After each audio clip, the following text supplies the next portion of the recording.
Hello दोस्तों, मैं Sonu study केंद्र में आपका स्वागत करता हूं। दोस्तों आज हम लोग देखेंगे, आज एक महत्वपूर्ण प्रश्न देखेंगे जिसे कहा जाता है रूट 5 एक अपरिमेय संख्या है, रूट से संबंधित। इससे प्रश्न आपको 2 नंबर पक्का ही एग्जाम में मिलते हैं, देखने को मिलेंगे। ऑब्वियसली आप देखिए कैसे मैं इसको सिद्ध करता हूँ। आज से मैं डेली सुबह 6 साढ़े 6 बजे आपके पास एक वीडियो जाएगा चैप्टर 1 से, एक्सरसाइज 1.1 से। ठीक है जी। आज देखते हैं क्वेश्चन क्या है।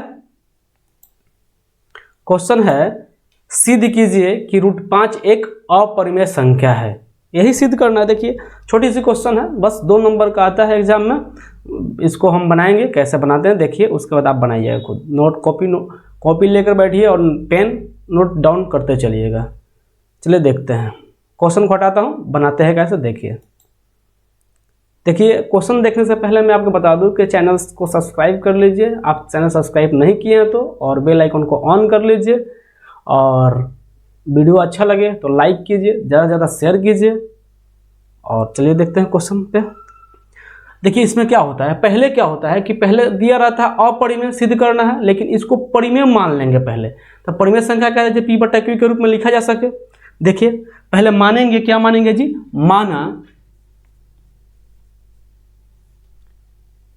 माना कि रूट 5 एक क्या है जी, परिमेय संख्या है। परिमेय मान लेंगे, परिमेय संख्या है। ओके, परिमेय संख्या मान लिए। अब मानने के बाद तो मानेंगे तो क्या होगा, इसलिए रूट 5 बराबर क्या होगा जी, ए बटा बी यानी P बटा Q के रूप में होता है। तो ए बटा बी मान लेते हैं, कोई दिक्कत, यहां तक कोई दिक्कत नहीं। चलिए आगे देखते हैं। जहां ए और बी एक क्या है जी, पूर्णांक है,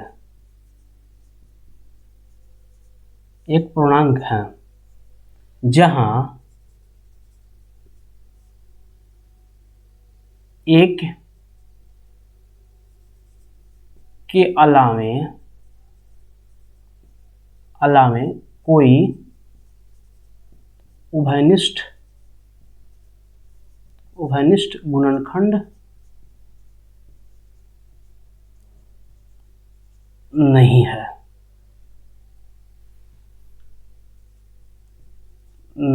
ओके, यहां तक कोई दिक्कत नहीं है।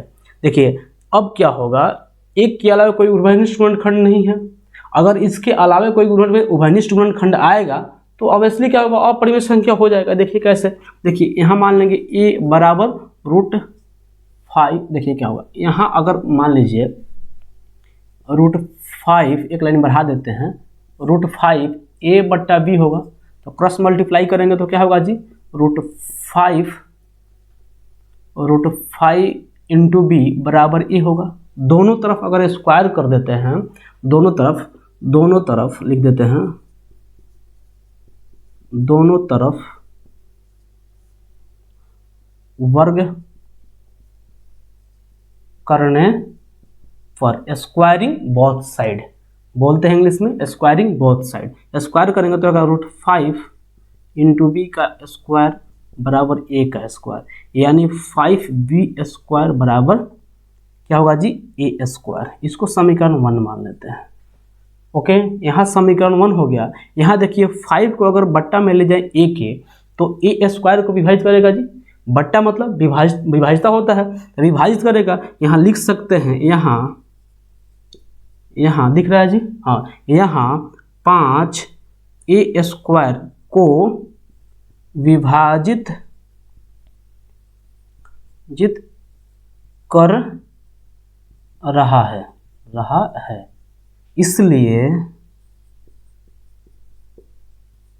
इसलिए 5a को भी विभाजित करेगा। इसको मान लेते हैं समीकरण 2। कोई दिक्कत, यहाँ तक कोई दिक्कत है आपको जी? कोई दिक्कत नहीं। यहाँ समीकरण 1 और समीकरण 2 आ गया। अब यहाँ देखिए, यहाँ खेल बच्चों को नहीं समझ में आता है कि यहाँ अब के बराबर किसको माने। यहाँ आगे के मानना पड़ेगा, क्योंकि ए को विभाजित कर दिया तो फिर बी को विभाजित करेगा तब ना आएगा, ये सिद्ध कर पाएंगे। तो देखिए यहाँ जो आ गया ए, अगर हम ए स्क्वायर ए को क्या मान लें 5k के बराबर मान लें, मान के दिखाते हैं। माना नाउ, यहाँ नाउ लिख देते हैं, चलते हैं अब। माना ए बराबर 5k मान लिए, और ए का मान समीकरण क्या रख देंगे 1 में। ए का मान put the value of A in equation किसमें जी 1, यानी कि ए का मान समीकरण, यहाँ देखिए ए लिखे हैं, ए का मान समीकरण 1 में रखने पर। अब रख देते हैं, एक लाइन और नीचे लिख देते हैं, रख देते हैं, क्या होगा जी, यहाँ देखिए 5b है और a की जगह 5k रख दिए, 5k आ गया। यहाँ देखिए स्क्वायर है, यहाँ 5 इंटू बी का स्क्वायर है, आइए टोटल स्क्वायर हो गया, a के मान की जगह a की जगह लिख दिए। तो यहाँ क्या हुआ है, यहाँ अब नीचे लिखेंगे दिखाई नहीं देगा, अब यहाँ लिख देते हैं। देखिए अब यहाँ लिख देते हैं, क्या होगा जी, देखिए ए 5b स्क्वायर बराबर, यहाँ स्क्वायर करेंगे 25k स्क्वायर होगा जी। तो देखिए 5 से 25 5 टाइम चला गया, तो b स्क्वायर बराबर 5k स्क्वायर होगा। यहाँ जब 5 को बटा में भेजेंगे तो क्या होगा जी, जब बटा में भेज देंगे तब b स्क्वायर को विभाजित करना लगेगा। तो हम लिख सकते हैं यहाँ कि यहाँ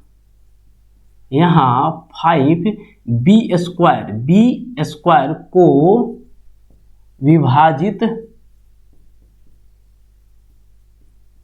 कर रहा है, दिख रहा है जी, रहा है, हाँ दिख रहा है। तो लिख सकते हैं आप, तो 5b को भी विभाजित करेगा।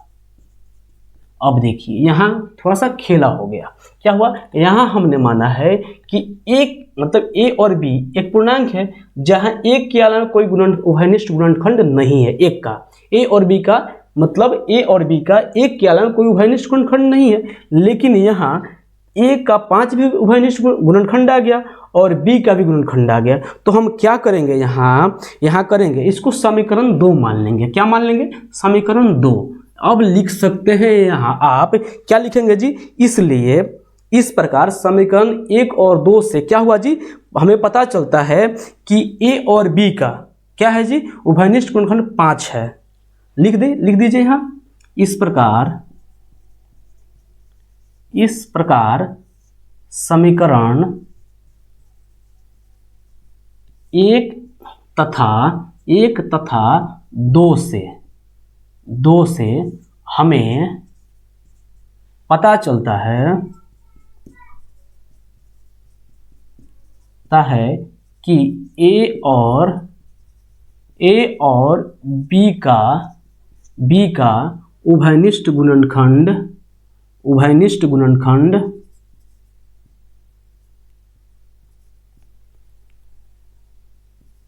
उभयनिष्ठ गुणनखंड क्या है जी, उभयनिष्ठ 5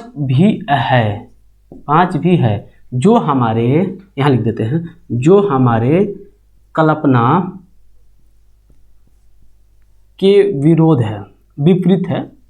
विपरीत है। देखिए यहाँ हो गया, हमारे कल्पना हम किए थे कि एक के अलावा कोई उभयनिष्ठ गुणनखंड नहीं है, लेकिन यहाँ 5 भी एक के अलावा एक ऐसा उभयनिष्ठ गुणनखंड आ गया जो a को भी विभाजित करता है और b को भी विभाजित करता है, इसलिए कल्पना के विपरीत है। यह विरोधाभास, यहाँ लिखेंगे, यही लाइन लिखना होता है इम्पोर्टेंट। देखिए यहाँ 5 के जगह 3 आ जाए, √3 आ जाए, √7 आ जाए, √11 आ जाए, कोई भी आ जाए, रूट में कोई भी हो, अगर सॉल्व करना है बस डाटा चेंज कीजिए, जहाँ 5 है वहाँ 5 3 कर दीजिए, 3 है तो, और 25 है जहाँ स्क्वायर की है स्क्वायर 9 हो जाएगा ना जी। तो आगे देखते हैं, यह विरोधाभास हमारी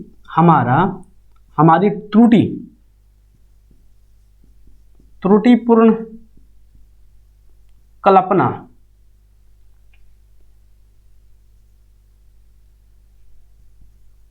कल्पना के कारण हुआ, के